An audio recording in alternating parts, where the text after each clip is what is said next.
Hi, my name is Jenny and welcome to my channel. Here you'll find fashion videos, vlogs, travel, home decorating, the lot. Also some information about my time in Shanghai living abroad as an expat. So if that all excites you, make sure you hit the subscribe button down below for new videos every week. So my story in Shanghai starts when I moved there for university and I spent almost 6 years there studying, working and just living life. I kind of see Shanghai as like my rebirth and where I started my second life. So being someone of cultural Chinese background and someone who has ties to the culture, obviously my experience might differ to someone who has never experienced Chinese culture before, so please keep that in mind. 大家好，我是周杰妮，我是澳洲出生长大的 ABC。我爸爸妈妈从上海大概80年代的时候移民到墨尔本，所以我的母语应该就算是英文和上海话，所以从小长大也是一直跟中国的传统还有上海话、上海的菜吃的东西都比较接近，然后每个周六我都要去中文学校学习我的普通话，所以普通话应该算我第三语言吧。那到了大学的时候，我19岁，我搬到上海去，然后住了6年，所以今天也是就想跟大家分享一下，我觉得墨尔本和上海各方面最好的一些东西是什么。如果你们对墨尔本感兴趣或者上海感兴趣，可以来观看我今天的视频。So I've separated this into 5 categories, and the top category on my list I think would be food. So I wanted to compare the different types of cuisine you have access to and the kind of the standards of food and the pricing as well. So we are spoiled for choice on all the international cuisines that we get in Melbourne, and it's so authentic and the flavors are delicious. Any area you live in Melbourne, you can have your Chinese food, you have your Canton style dishes, you can have Greek food, you have Lebanese food, Turkish food. The list goes on. We are so spoiled for choice. The fresh produce is amazing, the food is so good quality, the pricing is a little bit more exy sometimes, but everything is kind of the tip top for me. In Shanghai, when I went there, I didn't realize China just had so many different cuisines. So growing up, I was used to Shanghainese style dishes at home, and going to the restaurants in Melbourne, it was a lot of wok style Canton dishes that is like kind of Guangzhou style. So I didn't know there was like Sichuan food, there was like Xi'an food, there was like Guilin Mi Fin, which is like my most favorite thing ever. And if that couldn't tantalize you enough, you have all the amazing street food like the 煎饼果子, and then you have like the 煎饺 gute on the street side, so cheap. Don't even be scared to try it. I ate it like every day and I'm fine. So Western food in China would obviously be a lot more pricier. There are a lot of more like fancier restaurants. I do see a lot of French restaurants that are very popular and tip-top price, so expect to pay more. But one thing that I was kind of let down by in Shanghai for the food was brunch. No matter where I went or like what the price was, it always tasted a little bit strange. I can't even describe it. And Vietnamese food. I could not find a really good Vietnamese restaurant. Either the broth tasted really weird, or it kind of tasted like a Chinese noodle soup, or it was super oily. So I guess what I missed in Shanghai would be Vietnamese food, would be kind of brunch food and like acai bowls and stuff. Because poke bowls, acai bowls, it's kind of those trendy items that, I don't know, kind of came out of LA and spread towards the world, and we have so many of those in Australia. They're super accessible and they always taste fresh and fantastic. But in Shanghai, it was really, really hard to locate a good one. And when you did, the price... and when you did, the price was a little bit of an astronomical jump. But I think this is such a tough call. I actually couldn't really choose between the two. If you want worldwide cuisine that is always at a really good standard and at a good price point, I would say Melbourne. But just for all the options and all the different types of food and the food delivery service in China, I would say Shanghai. I'll leave it up to you guys. If you've been to both cities, what do you think about the food? Another really important factor to me, because I don't drive, is transport. So in Shanghai, there was the metro, there was the bus, there was the cabs, and the taxis in China are really, really cheap compared to the ones in Australia. So the 起步费, which is like the starting price for Shanghai, I think is like 14 RMB, which is just a little under $3, and then every kilometer you add a few yuan on. But basically I could get to anywhere that I wanted. around 20 RMB, which is $4 Australian, which is insane. In comparison, traveling 1 kilometer in the city by taxi would sometimes cost me like $10. The only bad thing about taking taxis in Shanghai is the traffic is always so bad, especially near Jing'an Temple and like the French concession area. Oh my gosh, because the roads are so narrow. You've got all like the electric scooters and the bikes, so it's just like cram nation in there. But the metro system, there is a metro stop basically anywhere you want to go. At most, I probably walk like 1.5 kilometers. In Melbourne, I'd probably have to walk like 5 kilometers. I'd have to take a tram, then a train, and then a bus, and like the timetables were so stressful to keep up with. So the metro station just sprawled out. It was like the veins of the city. You could really get anywhere you wanted to, and it was so fast as well. And they would come like every 3 minutes. Some of the other lines which took longer would be like every 5 minutes. But in Melbourne, it could be like once every hour. And even on the weekends, they had crazy amounts of metro coming, and it was always super clean. All the underground systems were really well organized.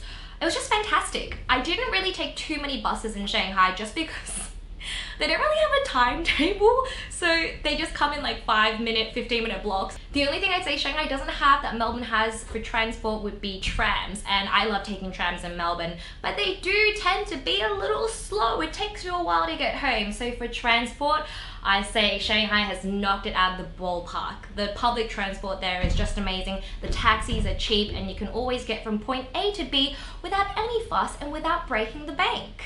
So you've got your belly full and you've got your transport covered. Now we need a roof over our head. So housing.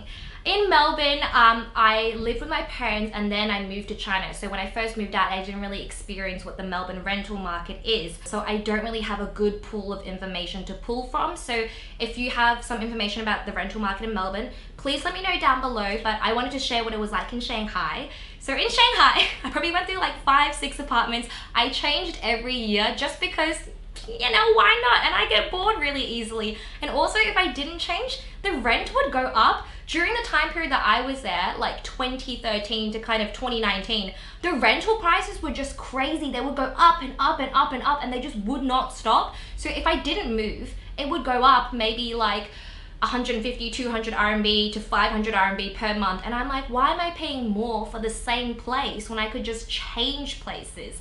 So because Shanghai is so big, you have so many options, but wherever you live, you would have a shopping center, great transport system. It just might take you a little longer to get to some of the places you like. So I personally really loved living in the Jing'an area, which is also quite expensive, but there are a lot of expats there. My school was there. All the restaurants that me and my friends like to go to and the places we wanted to hang out were all in that pocket. So I lived in a couple areas there, and I could literally just walk to dinner, walk to the shopping center, walk to school. Everywhere was walkable, or you could take a bicycle as well. So it was really, really accessible. For the pricing, let me just list some of the places I've been in. So next to the Jing'an area, Changning, which is still quite nice, I paid 4,900 a month for a studio apartment. This was ground level, an old building in kind of like not a super nice neighborhood. So it was like super dark. Never live on level 1 in Shanghai because it gets really moldy because it's so humid in summer. That was probably one of the most expensive places I lived in.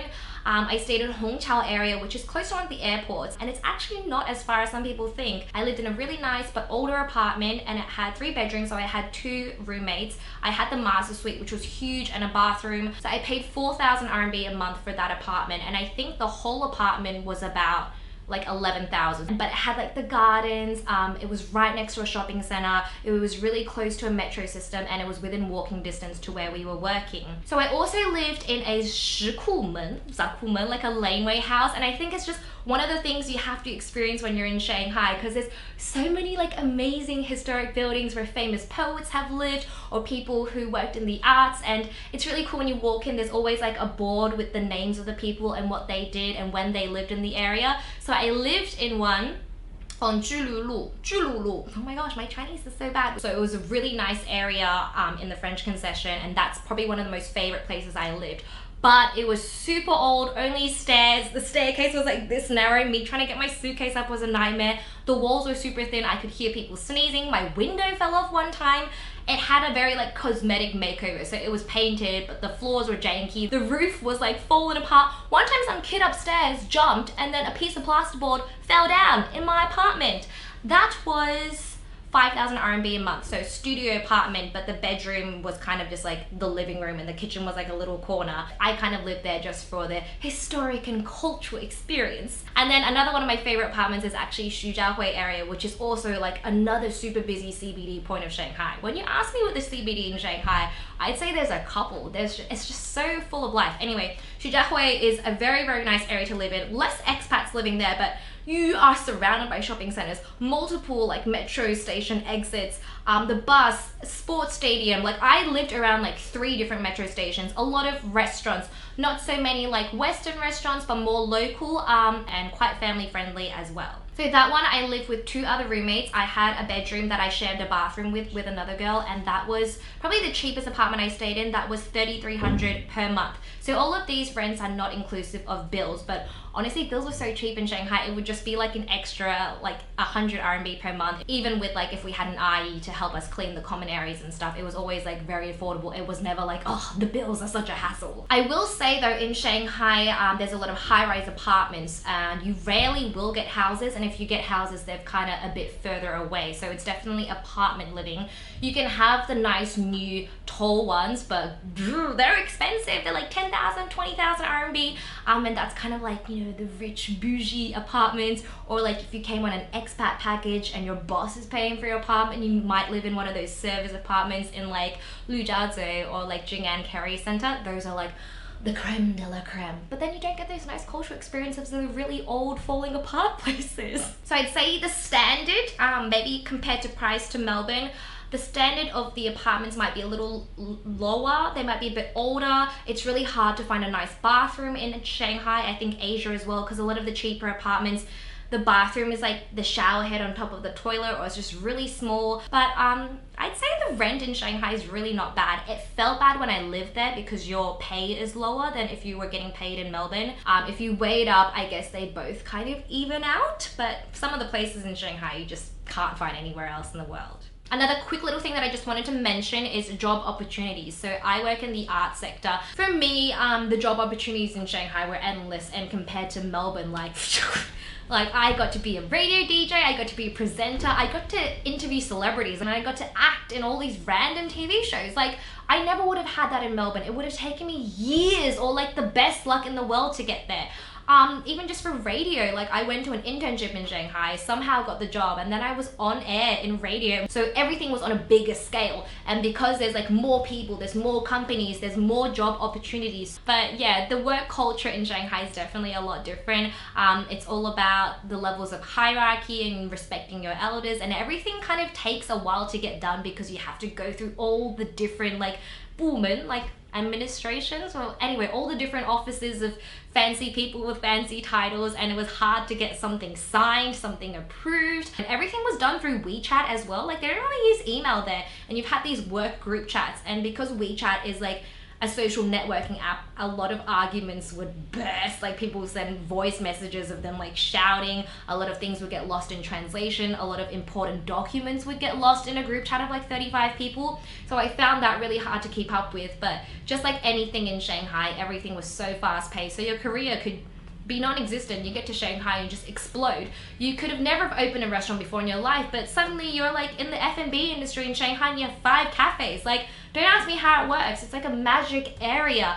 But because it's also so fast-paced and it's so transient, you could be replaced in a minute. Like, it's hard to kind of stay on top of your game in Shanghai. So the last part I wanted to discuss is lifestyle. Now in Shanghai, I felt like there was something happening every day, and like I said with people before, everyone was kind of up to do something. There were just so many events in Shanghai that were constantly happening, whether it be a new restaurant opening or an art exhibition or just like a party for a brand like Adidas or something, and we would always somehow make our way there. I don't know if it's because most of my friends worked in marketing, so we kind of weaseled our way to all these random parties, but it'd be like you go to an Alexander Wang party and Alexander Wang was there, or an Adidas party and David Beckham was there, where I feel like that would never happen in Australia. Like, it was crazy because you kind of never knew where your night would end up in Shanghai or where you would be going on the weekend, but you always knew you were gonna be able to do something. So if you kind of like that really fast pace, like always something to do, party, kind of more like art events, restaurant, whatever openings, definitely Shanghai. But Melbourne, we were voted the most livable city a couple of years for a reason, because you have a beautiful balance of everything. There's so many amazing restaurants and cafes to try out. We have a lot of amazing art galleries. We have like the snowy mountains in the winter. You can go to the beach in the summer. You can go hiking. You can go on a road trip. You can go camping and caravanning. Like, so many of those things you can't do in Shanghai. Like, I remember being in Shanghai in summer, like, kind of sucked. It was so hot and humid that I couldn't even walk across the road to the shopping center without like huffing and puffing. And we didn't really have any beaches that were within vicinity of us. There were some man-made ones that weren't great, and I paid like 100 RMB to go to a pool one time, and the pool water was like hotter than the outside, and I kind of just sat there like melting myself into the pool water, and there were like 50 of us sitting there. It was disgusting. Anyway, summertime, I feel like Melbourne, we really come alive. There's a lot more activities to do. Melbourne, I find, is definitely more like kind of nature-based activities, whereas Shanghai, it's definitely a lot more events. So it kind of depends on what you like to do and what stage in your life you are, because Shanghai, I feel like it's like go all the time. You're there for a good experience. You're there to have growth in your career or you as a person, whereas Melbourne, I feel like it's much more like balanced. You're rooting, putting out your roots. You're not settling down, but you're calming down almost, in a sense. With no doubt, there's obviously a lot of amazing things in Melbourne that I haven't had the chance yet to experience, because I think you get lazy when you're bored in a city and everyone else tells you all the amazing things that they've done there, and you haven't even done those things yourself, even though you've been here for like 20 odd years. So definitely on my list of things to do is just to explore my hometown of Melbourne more and to find more beautiful things to fall in love with. Well, that was a mouthful. I am so thirsty right now. I'm like heating up, but hopefully you found that video interesting. And if you've ever been to Shanghai or Melbourne, do let me know what some of your favorite parts of those cities are. So make sure you follow my Instagram for daily updates. This is my Weibo, and then me and Bebe also host a podcast called The Shameless Sisters 好意思姐妹, and you can find us on Apple Podcasts and Himalaya. Thank you so much for watching today's video. Make sure you subscribe for a new video every week, and see ya!